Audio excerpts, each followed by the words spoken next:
Ninakusalimu kwa jina lipitalo majina yote. Hili sio jina la mtu awaye yote, bali ni jina la Bwana wetu Yesu Kristo. Karibu katika mfululizo wa masomo ya kesha la asubuhi, hii ikiwa ni mwezi Mei mwaka wa 2026, tukiangazia mada kuu inayosema nipate kumjua yeye. Leo ni Mei 2. Tuombe. Baba wetu na Mungu wetu mtakatifu uliye mbinguni, jina lako litukuzwe sana. Inasema asante kwa sababu ya wema wako na ulinzi wako katika maisha yetu. Asante kwa sababu ya nafasi hii ya pekee uliyotupatia asubuhi ya leo. Tunalitukuza jina lako, tukiomba uongozi wako udumu kuwa maradufu maishani mwetu, ukamwongoze kila mmoja wetu, ukatusaidie kumwepuka na kumshinda yule mwovu, na zaidi sana neema yako iwe nasi sasa na hata milele. Amina. Mada ya leo inasema Mungu mkombozi wetu. Imejengeka katika kitabu cha Wafilipi sura ile ya 2 aya ya 6, ambapo neno la Mungu linasema, ambaye yeye mwanzo alikuwa yuna namna ya Mungu, naye hakuona kule kuwa sawa na Mungu kuwa ni kitu cha kushikamana nacho. Yesu Kristo hakuona kule kuwa sawa na Mungu kuwa ni kitu cha kushikamana nacho, kwa sababu ni uungu pekee ambao ungeweza kuwa na ufanisi katika urejeshaji wa mwanadamu kutoka kwenye jeraha la sumu ya nyoka. Mungu mwenyewe katika mwanawe pekee alitoa asili ya binadamu, na katika udhaifu wa asili ya mwanadamu alidumisha tabia ya Mungu, akaithibitisha sheria yake takatifu katika kila jambo, na akakubali hukumu ya ghadhabu ya kifo kwa ajili ya wana wa wanadamu. Wazo la pekee sana hili. Yeye ambaye alikuwa mmoja na Baba kabla ya ulimwengu kuumbwa, aliuhurumia ulimwengu uliopotea na kuharibiwa na dhambi, hata akatoa maisha yake kuwa fidia kwa ajili yake.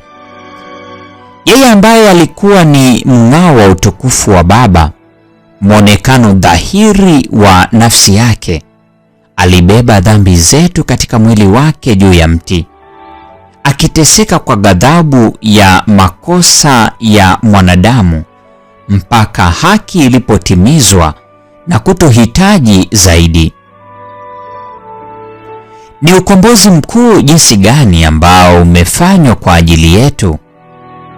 Inapendeza sana kwamba Mwana wa Mungu alikufa kifo cha msalaba cha kikatili ili kutuletea uzima na umilele kwa njia ya kumwamini Yesu. Hili fumbo la ajabu, namna Mungu anavyokuwa mwenye haki na bado akawa mwenye kuwahesabia haki wenye dhambi, liko nje ya uwezo wa uelewa wetu.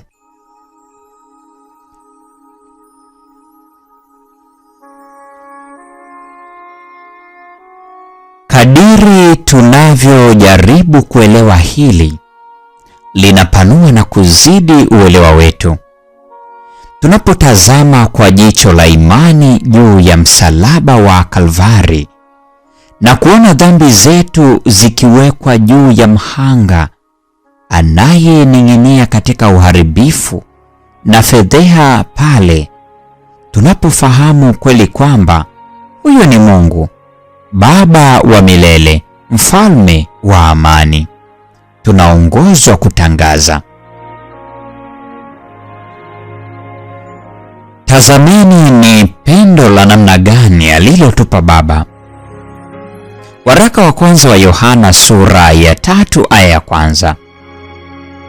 Mwanadamu atakapoweza kupima tabia iliyotukuka ya Bwana wa majeshi na kutofautisha kati ya Mungu wa milele na mwanadamu mwenye ukomo, atajua jinsi ilivyokuwa kubwa kafara ya Mungu ili kumleta mwanadamu kutoka kule alikoangukia kwa njia ya utii ili kuwa sehemu ya familia ya Mungu. Uungu wa Yesu ni uhakikisho wa uzima wa milele. Yeye, mbeba dhambi ya ulimwengu, ni njia yetu pekee ya upatanisho na Mungu mtakatifu. Hii ni Mei 2, mada ikisema Mungu mkombozi wetu. Na huo ndio mwisho wa tafakari ya mada hii nzuri siku ya leo. Neema ya Bwana wetu Yesu Kristo, pendo la Mungu na ushirika wa Roho Mtakatifu dumu kuwa pamoja nasi sasa na hata milele. Amina.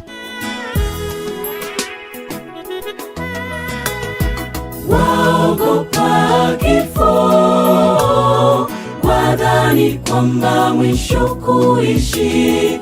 Umetekwa na fikira mbaya, ondoa hofu moyoni. Umepewa uzima, Bwana aliyokuahidi. Utakula matunda mema, jikabidhi kwa Bwana. Neema tu, neema tu ndiyo tuliopewa tuishi. Neema tu, neema tu ndiyo tuliopewa kuishi.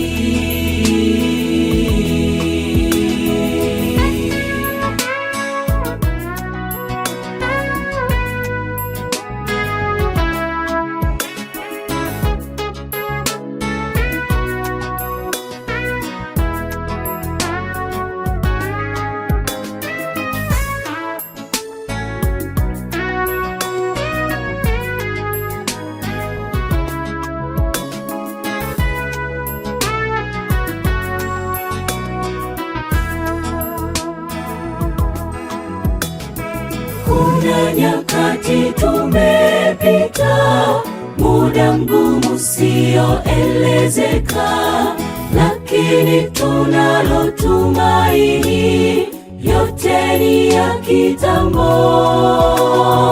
Tumetanga pasipo dira, hatufahamu tunakoenda, lakini tunayo faraja kuu, Bwana ni mkombozi.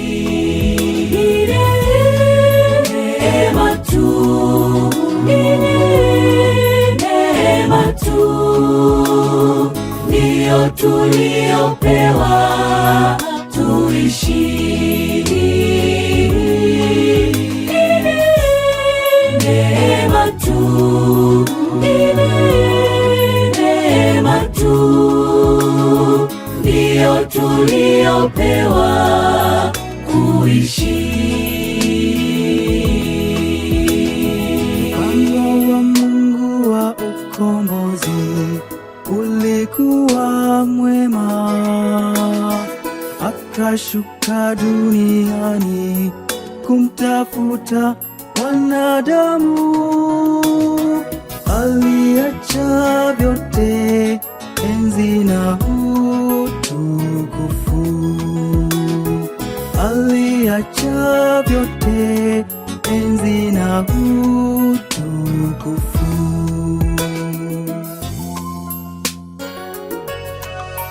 Ni neema tu, ni neema tu ndiyo tuliopewa tuishi. Neema tu, neema tu ndiyo tuliopewa